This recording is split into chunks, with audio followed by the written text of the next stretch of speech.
باب وجوب الحج. وعنه رضي الله عنهما أن امرأة قالت: يا رسول الله، إن فريضة الله على عباده في الحج.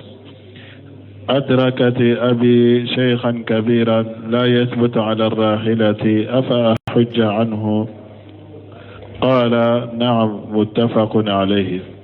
وعن لقيط بن عامر رضي الله عنه أنه أتى النبي صلى الله عليه وسلم فقال: إن أبي شيخ كبير لا يستطيع الحج ولا العمرة ولا الظعن. قال: حج عن أبيك واعتمر. رواه أبو داود والترمذي وقال: حديث حسن صحيح. وعن السائب بن يزيد رضي الله عنه قال: حج أبي مع رسول الله صلى الله عليه وسلم في حجة الوداع وأنا ابن 7 سنين. رواه البخاري. وعن ابن عباس رضي الله عنهما أن النبي صلى الله عليه وسلم لقي ركبا بالروحاء فقال: من القوم؟ قالوا: المسلمون. قالوا: من أنت؟ قال: رسول الله صلى الله عليه وسلم. فرفعت امرأة صبيا فقالت: هل هذا حج؟ قال: نعم، ولك أجر. رواه مسلم. وعن أنس رضي الله عنه أن رسول الله صلى الله عليه وسلم حج على الرحل وكانت زميلته. رواه البخاري. وعن ابن عباس رضي الله عنهما قال: كانت عكاظ ومجنة وذو المجاز أسواقا في الجاهلية، فتأثموا أن يتجروا في المواسم، فنزلت: ليس عليكم جناح أن تبتغوا فضلا من ربكم في المواسم الحج. رواه البخاري. بسم الله الرحمن الرحيم، والصلاة والسلام على نبينا محمد وعلى آله وأصحابه وسلم تسليما كثيرا.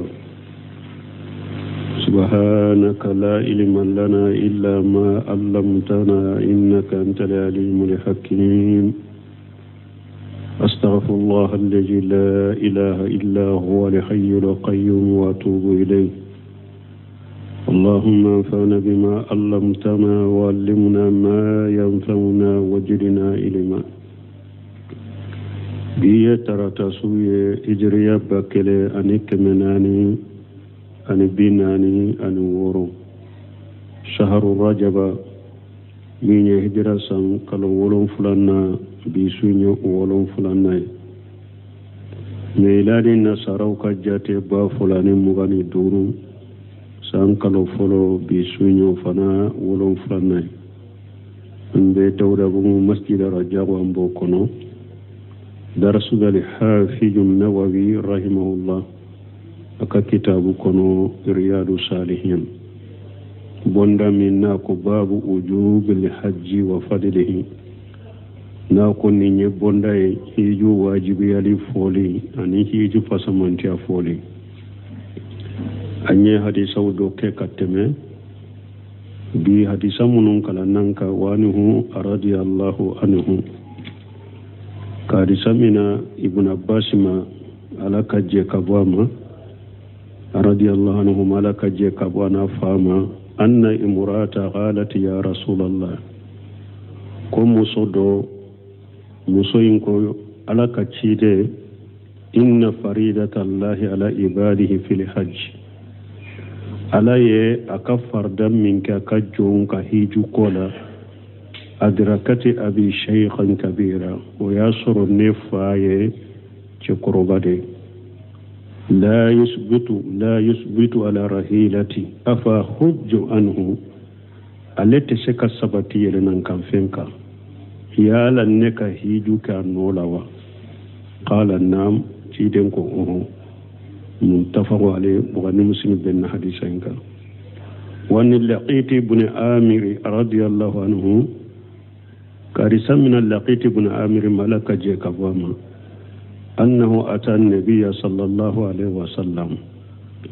كو علينا نتشيد ملكة ترونا كشبك فقال إن أبي شيخ كبير أكو تشيد من نفاية تشكربادي لا يستطيع لحج ولا لأمرة ولا جاءنا أتشك هيجوك أتشك لمرك أتشك تامك كتاما كتايرو لا تشكوك قال تشيدنكو حج أن أبيك وأتمر تشيدنكو هيجوك يفاية إكال مركاي رواه أبو داود والترمذي وقال حديث حسن صحيح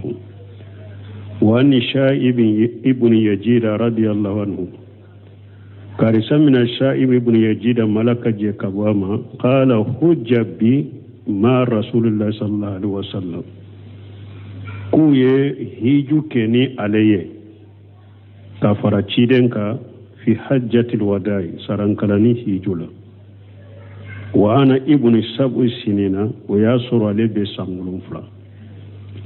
ويهيجي كني عليه كفر تشيدنكا تشيدن ياكا هيجو لبا منك نوبا كو سرنكلاني هيجو كو ياسر عليه سيبه سامولون فلا أرواه البخاري وأن ابن عباس رضي الله عنهما كارثة من عبد الله بن عباس ملك جيكابو فلا بيما أن النبي صلى الله عليه وسلم لقي ركبة من روحاي كوتشيدي أني تاما دون دو بنا يرو دوبي كتاما كما وباف روحا أني تاما دون دو بنا فقال من القوم أكو أوي مغو سوغو جمعي يالا سلامو دياوية وبي كافر دياوية وا قالوا المسلمون وكو أني سلامو دي قالوا ولوفنا كو تشيدي ما من أنت أي جوني قال رسول الله تشيدي كو ني على كتشيدي دي فرفاتي مراته سبيا نينكيلي وجما كلوينا muso do ye demisen fitini do korta kata cide ma kayira cide na faqalat muso inko ali haja hajju ako cide ma nin demiseni ye hiju kew yala ka hiju be minawa hiju baraji be sabaye hiju bayewa qala nam cide ko ni demiseni hijira hiju baraji baye walaki ajru emin fana kera sababu kala hijin baraji be fana arwa muslim hadisa yimbo donc ni yaayira demisenu ka hijube mina ambeno fo sarahula ni ewa hadisa minna na ko urufi al qalam anni salas anni shabiyan hatta yablughan wan al majnun hatta yufiqa wan al naim hatta yastaghil kalimu korotara te ko jugude sebe demisene me aba kanyuma usebe kalimu korotara ate ewa jugumande sebe demisenu ye nama baluya men na ye nyuma mununke ala ye masatilele ndate mugotonyo abaka nyuma musabai wani anas radiyallahu anhu kadisa mina anas malaka je kabama anna rasulullahi sallallahu alaihi wasallam hajja ala arrahili ko ciden hijiran nyame doka wa kanati jamilatahu onyame kere akaminauna kadumunu tumbo ode kafana arabu udo tumba ke nube tama nyame fula bese ka kubolo nyame do wiyere boka ube nyame do buka doni be da oka uba anunjuru sama unofe arabu nube tamo tumbo ke shebe mununye ayere be nyame minka anaka dumuni na miji na kamina ube nyame minka kelente me ciden ka hiju min fule ninye a hijira nyame min kade aka donu na aka dumunu na aka miji betumbo nyame kelende ka o fokunye munye ka ciden ka yere majigira nya hadisa bukhari yabu wani ibn abbas radiyallahu anhuma karisa min abdullah ibn abbas malaka je kabu fula bema qalat kanat ukaju wa majinnatu wujul majaji aswaqa fil jahiliyati ko unkaju ani majinnatun ani jul majaji ko nunun tunye sugude jahili tilela sugude tundo nube makka fata'asamu an yatajiru fil mawasim shebon usirana ukana junubu soro nu ye fere ke ni sugula hiju wakati wula nunun tun ye sugu doni wunde ya utumbe maka a wakati jahiliya la sugu de tundo be sanni fere kwe o sugu la bo silamiya nalen kofe tuma mi shebo tara hiju yoro la kata o sugu la kata fere ke ube kata sanni fere ke usirana kana soro nu be junubu soro ola فنجلت آية جigina ليس عليكم جناح أن تبتغوا فضلا من ربكم ألاقو جنوب تاولا أكا أو تجي ألاك فسمانتيانيني في مواسم الحج معنى هيجو وغتولا هيجو ورولا هيجو وغتولا أكا لك فسمانتيانيني نسان نفيري جنوب تاولا ولا ni hadisa Bukhari hadisa yumbo donc ni ya ira ka fontara hiju lanti harisa ni fere ke ay ibese kika jago ni ka sanni fere ke kito hiju yoro la bashi to la mya kani sugula ka boy ka bato de ma itara bato munun kama sarahu nan don hadisa ka sarahu la هذه الأحاديث صاغها الحافظ النووي ورحمه الله في باب وجوب الحج وفضله ni hadisa munun fulani ne al-hafiz an-nawawi yusama alaka nema ayu ni hadisa usama hiju wajibli bondala ni hiju fasamanta bonda al-hadith al-awwal wa sani hadisa fulo ani fulana uluye munyirana fi man ajaja an al-hajj hal yuhajju anhu ahadun amula hadisa fulo ni fulana ulu ya yira ni mogo min desera a yere tese kata hiju ke na yere yala mogo be hiju ke anola wa ube mogo te hiju kai anola fa fi hadisi ibn Abbas radiyallahu anhuma anana ibn Abbas ka hadisana laka je ka bwana fama anna imrata qalat ya rasulullah ako ce muso doko akwala ka ce da inna faridatallahi ala ibadihi fil hajji ala ka farda min fardayara ala ya ka farda min fardaya ka jon ka hiju koda adrakati abi shaykhan kabira o yasru ne faye chokoro bade la yusbitu ala rahilati afa hujju anhu atishika sabati lenan kan fin ka ko beta hiju rola nka hiju ka nola wa qala nam tiden ko uru fadalla zalika ni hadisa yadallu layranna على أن الإنسان جاء أجج أن الحج أججا لا يرجى جواله كالكبر والمريض نهدي سيد الله أن كل مؤمن دسرا ناتسك هيجوك أني أيري دسم من دوفنا دسم من نانتا جيكي كود دسم بيولي كابوالا كومي تشوكروبايا وبيبانادو لا يرجى شفاؤه الذي لا يرجى شفاؤه بنا من نانتا جيغنا بفراكه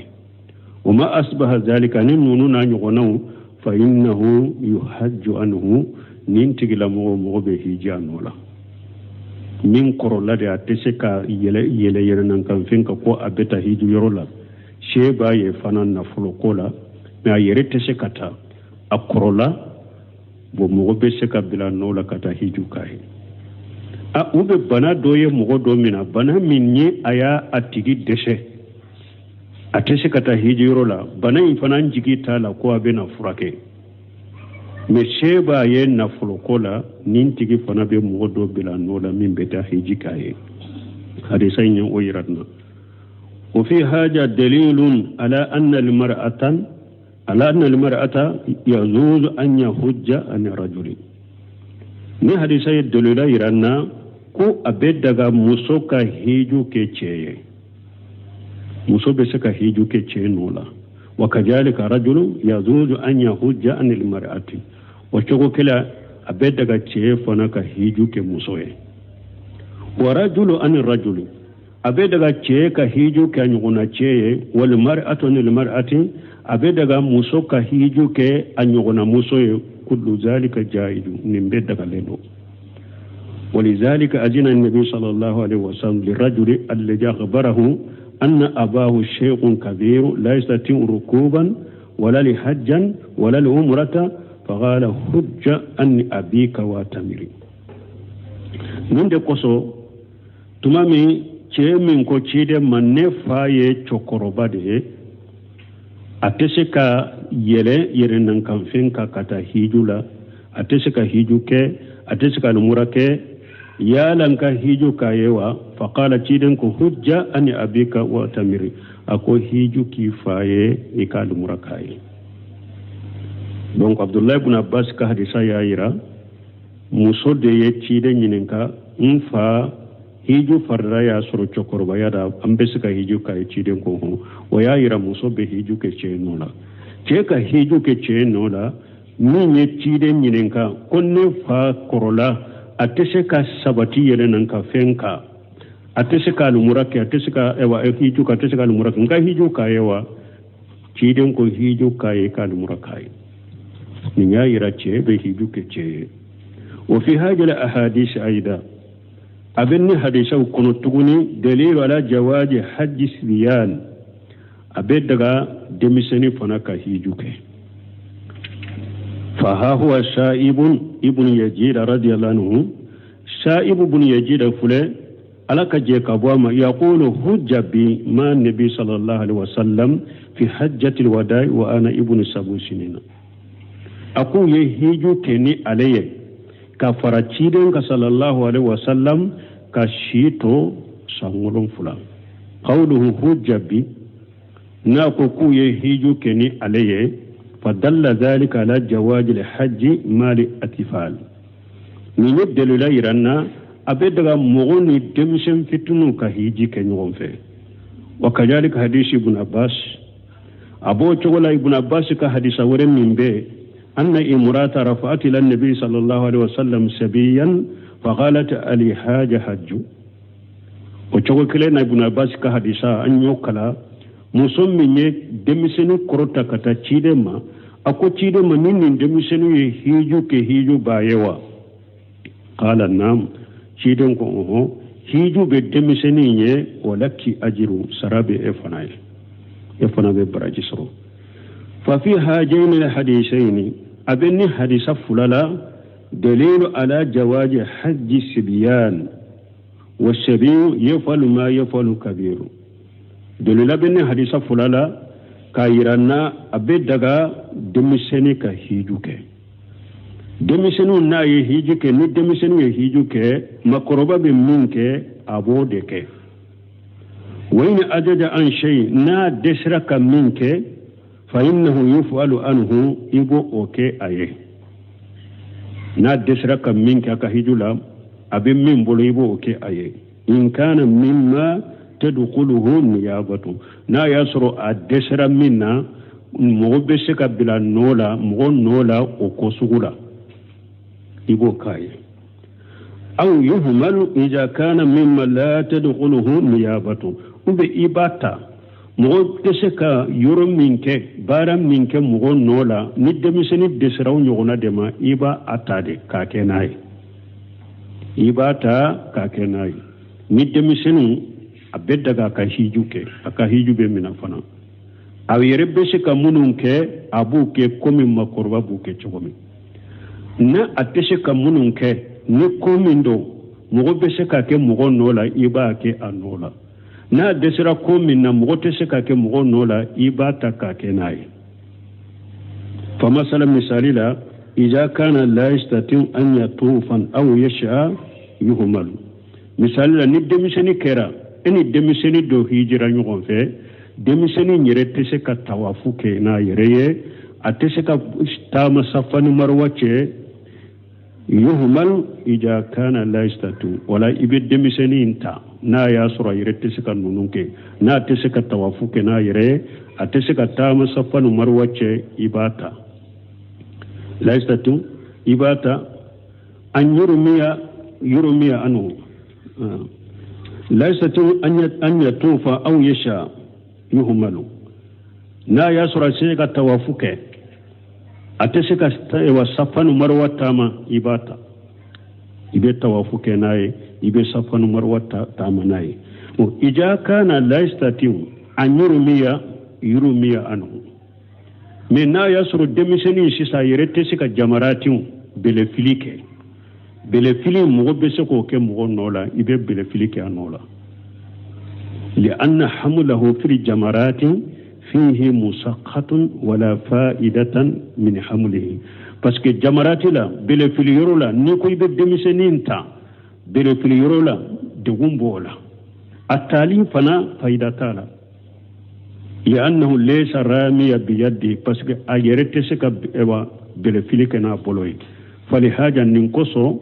نقول an b'a fɔ في الطواف والسعي يهمل tawafu yɔrɔ la safa ni marwa taama yɔrɔ la i bɛ denmisɛnnin ta k'a kɛ n'a ye o fi rami yɔrɔ ma anhu belefili yɔrɔ la n'a dɛsɛra k'o de kɛ i bɛ belefili kɛ a nɔ la ثم إن تائفا وسائيا هل يسعى لنفسه وهو حامل طفله ينوي به سايا عن نفسه وعن طفله نانكو ibe denmisɛnnin min tɛ se ka taama kɛ a tɛ se ka safa ni marwa a tɛ se ka tawafu kɛ a tɛ se ka taama safa ni marwa cɛ an ko i k'a ta bon yala e tawafukɛla ubiyɛn e taamakɛla safa ni marwa cɛ yala e bɛ taama in ŋaniya i yɛrɛ ni denmisɛnnin bɛɛ de ye wa ani yala i bɛ tawafu in ŋaniya e yɛrɛ ni denmisɛnnin bɛɛ de ye wa tawafu denmisɛnnin b'i bolo i bɛ tawafu in ŋaniya ni denmisɛnnin bɛɛ de ye wa safa taama i ye denmisɛnnin ta i bɛ safa taama n'a ye i bɛ taama in ŋaniya i yɛrɛ ni denmisɛnnin de ye wa nakulu ko an b'a fɔ la i tɛ tawafu kelen ye e kelen to fila bɛ ŋaniya ta i ni denmisɛnnin ye e k'i yɛrɛ ka tawafu ŋaniya ka denmisɛnnin ka tawafu ŋaniya a b'i bolo a ko i tɛ se k'o kɛ e yɛrɛ de b'a kɛ ka safa ni marwa taama i ye denmisɛnnin ta ka fari kan k'i ka taama ŋaniya ka kɛ a ka aw fila bɛɛ wasa musulminu k'o tɛ se ka kɛ dɛ a ko fihi tafsilu a ko faranfasiya de b'a la in kana tiflu ya'qilu niyyata n'a y'a sɔrɔ denmisɛnnin min b'i bolo hakili b'a la n'a bɛ se ka ŋaniyali kɛ wa qala lahu waliyuhu anwi tawafan anwi saya a ka waliju ko a ma maana bɛ min bolo o k'a ma awa an b'a fɛ ka tawafu de kɛ sisan tawafu ŋaniya an b'a kɛ ka safa taama safa ni marwa de kɛ sisan taama ŋaniya fala basa an yatufa bihi wa huwa hamiluhu baasi tɛ nin na i ka denmisɛnnin ta i ka tawafu kɛ n'a ye n'a yɛrɛ y'a ŋaniya yanwi an nafsihi wa shabiyu an nafsihi nin na sisan e yɛrɛ b'i ka tawafu ŋaniya i yɛrɛ ye denmisɛnnin fana b'a ka tawafu ŋaniya a yɛrɛ ye safa ni marwa cɛ e b'i ka taama ŋaniya i yɛrɛ ye denmisɛnnin fana bɛ a ka taama ŋaniya a yɛrɛ ye mais a bɛ e bolo i b'a kɛ n'a a ye baasi t'o la wa in kana la yaqilu niyata mais n'a y'a sɔrɔ denmisɛnnin hakili t'a la n'a bɛ se ka ŋaniyali kɛ fa innahu la yatufu bihi wa yanwi niyataini niyata li nafsihi wa niyatan li mahmulihi nin na i tɛ se ka denmisɛnnin i tɛ se ka tawafu kɛ n'a ye e ka ŋaniya kelen ka fila t'a bɛ ɲa o tɛ se ka kɛ dɛ ni denmisɛnnin yɛrɛ kɔni hakili t'a la n'a bɛ se ka ŋaniyali kɛ e ka ŋaniya kelen tɛ se ka fila wasa ka e wasa ani denmisɛnnin min b'i bolo ko wasa ŋaniya kelen tɛ se ka fila wasa de bal yatufu awwala an nafsihi summa yahmilu shabiya fa yatufu bihi wala nin na i bɛ denmisɛnnin i b'a kɛ cogo di sisan i yɛrɛ b'i ka tawafu kɛ fɔlɔ ni tilala i bɛ denmisɛnnin fana ta ka tawafu kɛ n'a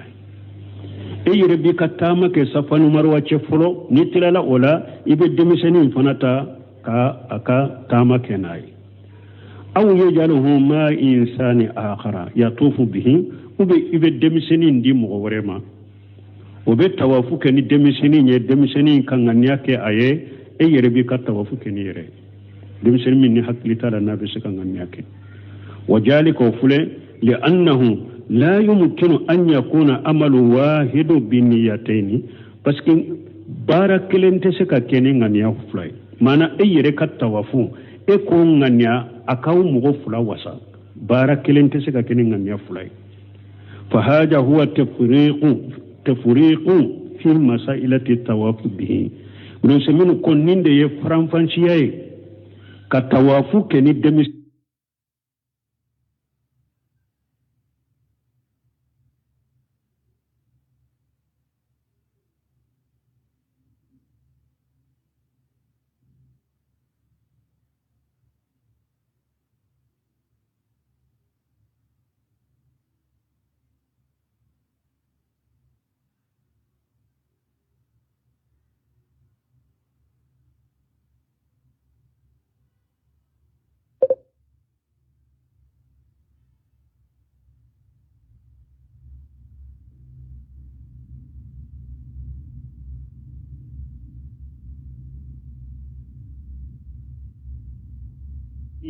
aka faranfansha fulenin de yado nin fana sosoli be don ko nu ñogonce do ba fo ko ebbe ka demiseni ta na te se hari nganya ke ka nganya e ka ta e ka nganya na le ka nganya afula ka tawafu be ale ko de te ka ke faranfansha de bala ni demiseni ni hakili bala be se ka nganya like abe tawafu nganya yere ale ka tawafu ba bolo e ka taw ale ka nganya ba bolo ka tawafula e ka nganya bi bolo i ka tawafula ibe tawafu ke na ninga safa numar wacce ni hakili bala na be se ka nganya e bi ka tama nganya yere i ba fo demiseni fana ma tama nganya afana ba ka tama nganya duskun ko ne be tama ke na bashi tola parce que e ka nganya bi bolo ka ba ale ka nganya ba bolo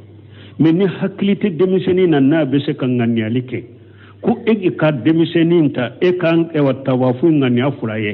ube ka tama ngania fulaye ako bara kelente se kan ngania fulata bala kele atese kan ngania fulata wala nina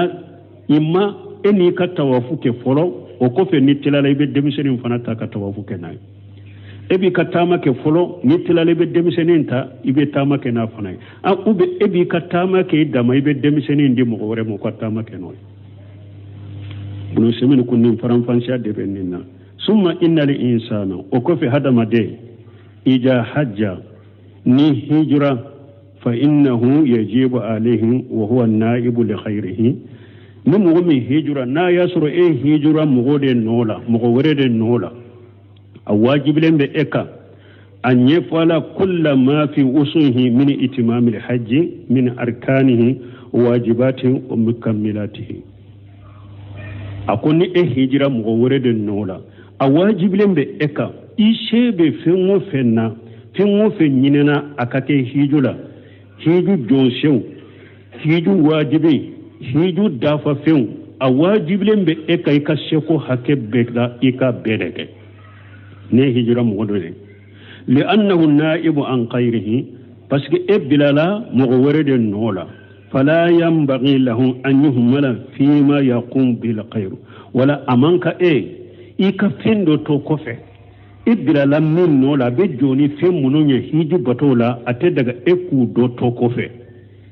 بخلاف من حج لنفسه أني مغوت كلني مغمني هيجو كايري فمن حج لنفسه وترك المستحب فلا باس ني مغمي هيجرا يريدي ني هيجو كانوا فندو توي basi tika i kanu fe min to ita baraji de sorodro me basi tika ika hijula lakin alayka fil hajjan al khair me abika ni hijra mo worede an tastahida fihi bi qadri ma tastatu aw yiki yere jijade ibese ka fi mo fende ke hiju jonshewu hiju wajibi hiju dafa fi mustahabu ne hijra mo worede no la ibese ka fi mo fenke abekede abekere kana masurunya nini no yake foyila isheko be fengo fela ke parce que bilala mo de nola a mbal mon ni bara yesade ni kontere yere de mo do be na yere be hiju ka yere ye abe ko yere do ke ka ko do dafa me na ye wori mina mo do de ko aka hiji ke mo wore no de la wote dafa bolo abo tele parce que ale ma do o hiju ina ko baraji nyini anit e bato kanu adona wori de kama na ya ka wori sura tegela dro ate hijun ke ate chogo nyumana ale ba ke bonku nan la sha ye wori sura kaba ni balaw bade ikanka kolosi ni be hiju ke e mogo nola min bi ka yere min wajibilen bi ka yere fin do wajibilen bi ka yere ka temene hiju ki yere ni ji hiju ki yere be se ka mustahabu do toy ibe kumanti au ka baraji de la me fenti no fe me ni hiju ke mo no de la ye wori mina kama ika hiju ka yere fin mu fen kanka ke e ja ko ika wajibi ika jire jija haka bedeke foni desra minna min be kontere labbi bal dow yere be mo ka wori mina a bese ka mo tanka wori mina be hiju ke aka mo mo ta a bese ka mo tanka wori mina mo kelen bese ka hiju ke mo tanye hiju kele nawa dow bese ka mo tanka hiju e wori mina a beta e no fe awa mo min ba fe mo ka a beta e wani groupe fe mo min ba fe mo ka hiji e ka mo nola an ba ke de e be ka wori takadama abe wuli awla beta azan shiwrela awa mo min ba fe mo ka hiji ka mo nola aka wa kurba munun fatura iba munun fatura an ba ke mo yede abo fana wori mina awa bese ka mo tanka wori mina nin chukola awa dote hiju ke hari mo kelenya ka wori fara nyogon ka droni ala bato yoro ni la horoma yoro awa ubeta ni wali naflu duke o yoro fana la abe azan si tugu yere la betede a don be depuis an be hiju ke moye ewa abu ka publicité kono ni mogo min ba fe ka hiju ke ka mogo nola afa kuro munu sara abba kuro munu sara amogo suru munu sara ambo fana barake abese ka mogo ta mogo mugan ka wori minan nim fana ka aba ka publicité kono de iba sura do beta hari ate mogo kelen sara ko ka hiju ke mogo nola balma nunye bala ubade de ala bato yoro ni la horma yoro wala an kan nunun ciya fo mo yede ni wori nyine be ko sugu bede be ni wori nyine kono bi ko sugu be e pibi hada madem munum miri mo nyuma wiye ko dina mawni dina nyema ni kutuba kala nanu mimbaru kade iba suru ulu chaman de be ni ko sugu ke mo wala ambetami hada madem betami wala an ka sira alanye an ka sirala nyere an ka do yomal kama do nyirin kali de be ni beka ibe nyirin kan nimbe la de ala ka hakiman dama wa hajjatu shabiyin la takfihi an al hajjati al islam demission fitini fule an ko na hijura ka hiju be mina me demission ka hiju min fule ne na ye hiju min ke demission yala ka sura ma baligho ya wata la wasa ka bo silama hiju farda min forade لأنه لم يقاتب بها بس كسلامية هيجو فردا من فورا دمسنون كما ما نيسي دمسنما وكما نيسي ربالغ دما فهي لا تجب عليه إلا بعد البلوغ سلامية فردا هيجو من فورا وتواجب يا دمسني كأبدا فونا بالغ يراد donc يمين كنيني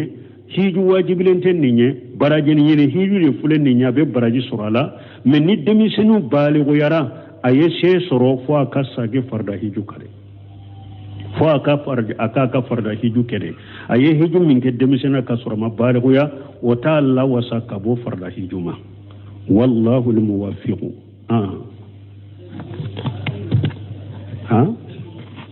hal mumayyiz yemunye min sera sangolon fula abe ko kalama hari no hijura ta wasa fo aka balighu yare na balighu yale ko fe farda baka na ye sheso abe farda di woni mu ye hiju minke ka balighu yale ko fe de o yi wasa كتاب الجهاد باب وجوب الجهاد وفضل الغدوات والروحة قال الله تعالى وقاتلوا المشركين كافة كما يقاتلونكم كافة واعلموا أن الله مع المتقين كتاب الجهاد من حديث من آية من الحافظ النووي فرانيونك يرد ولو بافو دم كتاب وكفى بين بوندا وشيغا على كتا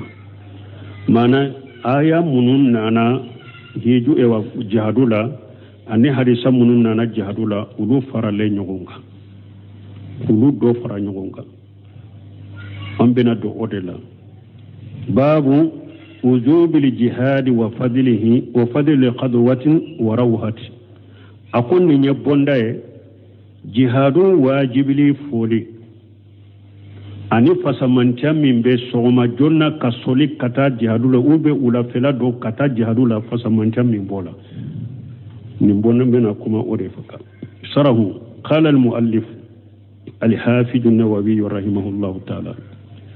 ولا البغاكو من يدرس لكلا حديث دروس لكلا نووي على كنيما مسمى كرتالينو كتاب الجهاد باب وجوب الجهاد وفضل القدوة وروحة الجهاد مصدر جاهد يجاهد ومعناه بذل الجهود في مكافحة العدو جهاد يرقر مونيه كي كايري جيجا بكي كافر كومبي كي كايري جيجا بكي كافر كومبي جهاد يرقر نيندي والجهاد ينقسم إلى 3 أقسام جهاد بتلا كتتلا يرمى سبدي قسم الأول جهاد النفس تلما يرفلو كي يركون جهاد كي نين جهاد القسم الثاني جهاد تلا يرمى فلنا جهاد المنافقين كمنافقو جهاد القسم الثالث جهاد تلاما يرون سبنا جهاد الكفار المحاربين ككافر جهاد كليبان كافر منونجي كل جهاد فأما الأول أما فلو من جهاد فعليه ينبني الجهاد الثاني والجهاد الثالث جهاد فلنا جهاد سبنا bebe jihadu folo indeka bebe jo jihadu folo indeka folo nin jihadu ne hada mande ni yire kun jihadu de folo ibese ka munafiqi jihadu ibese ka kafiru jihadu men ni mi yire kun jihadu folo itese ka munafiqi jihadu itese ka kafiru jihadu jihadu folo imbe dilo lembe nin yire nin jihadu indela folo wa mana jihad nafsi bon nin fana jihadu mana yamunye hamlu nafs ala qiyam bil wajibati wa tark al muharramat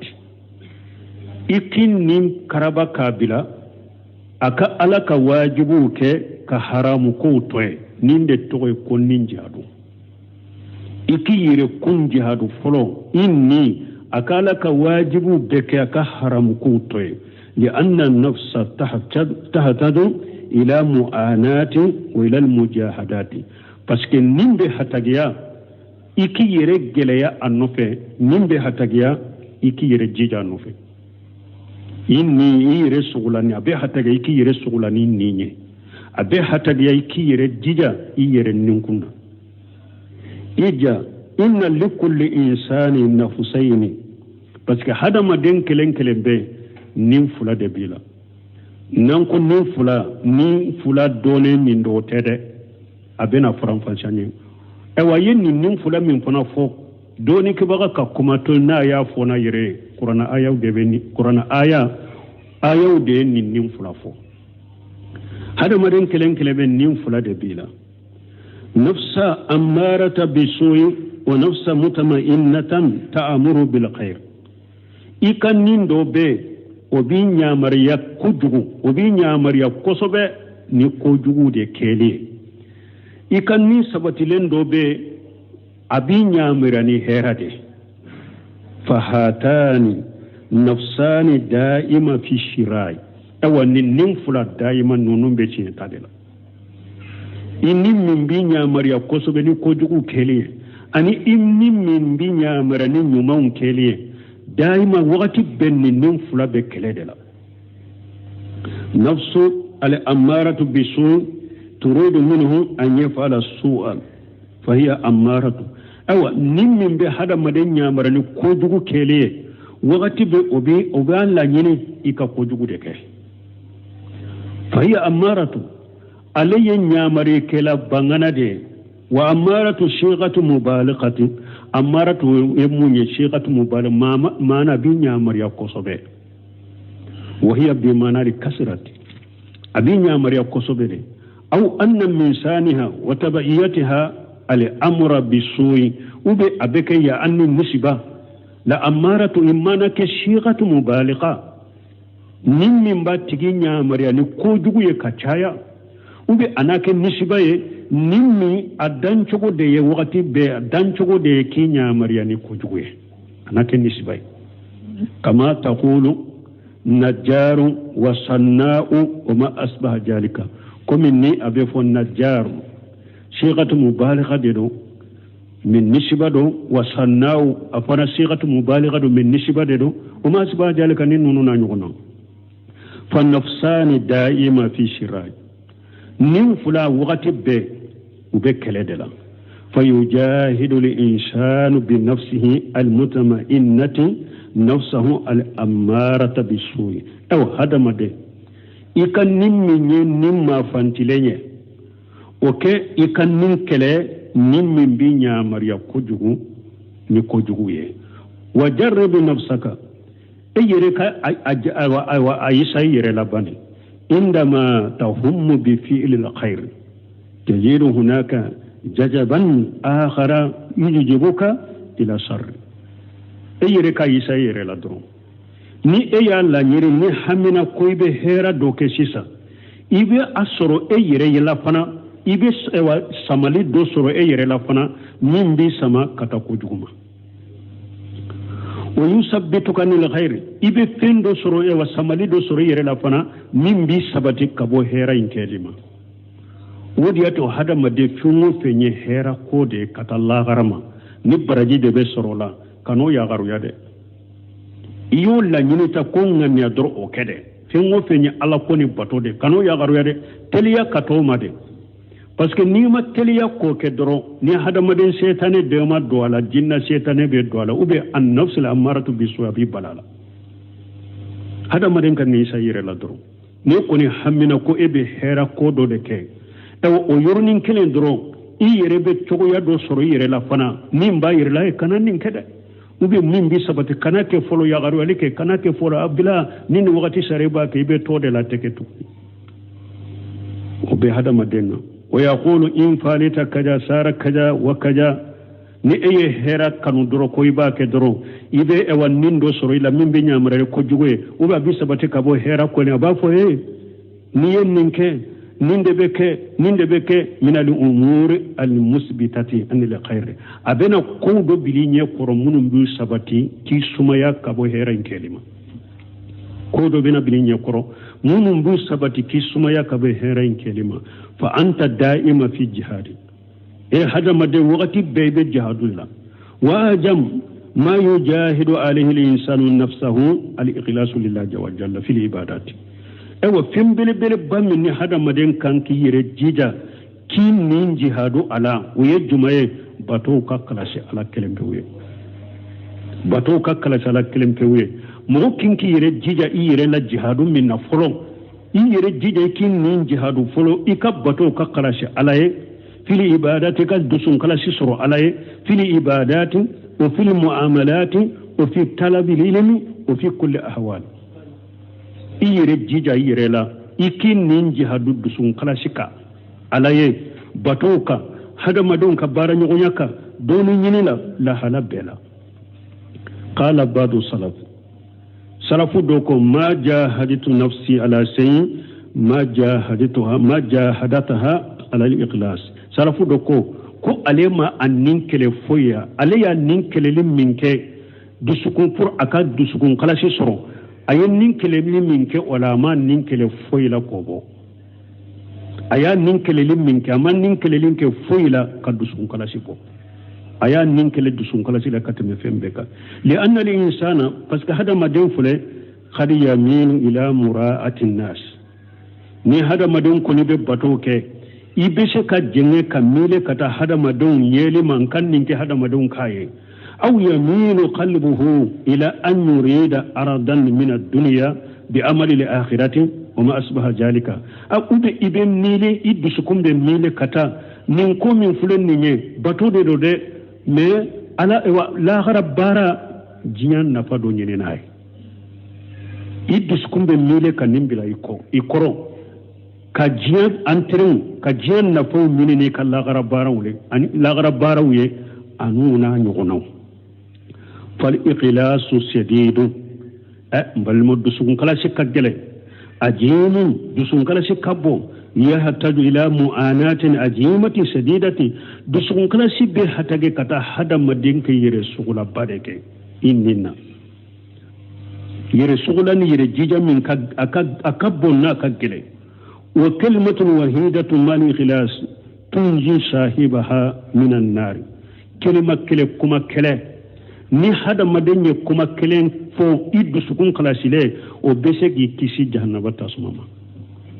kuma kelen na fora ni duskun kalashe a bese ka tigi kisi jahannaba tasmama wa tudqiluhu li jannata abila dwar janna kono